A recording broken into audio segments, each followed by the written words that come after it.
warga asing. Ya, dia ini adalah warga asing berstatus janda, menggunakan visa janda. Baru-baru ini dia mereport seseorang, ya, ber-IC biru.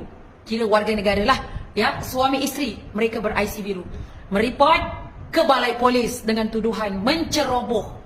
Padahal anda nak tahu tak? Dia yang menceroboh. Dia yang menceroboh. Ceritanya seperti ini.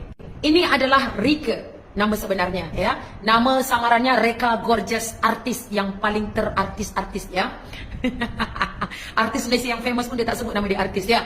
Okey, dan yang ini adalah bunda dan suaminya, warga negara Malaysia, ya.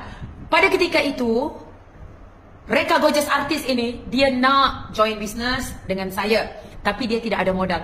Akhirnya dia pun meminjamlah kepada bunda ni. Dan bunda pun bersedia meminjamkan modal untuk si Reka ini sebanyak lebih kurang dalam 90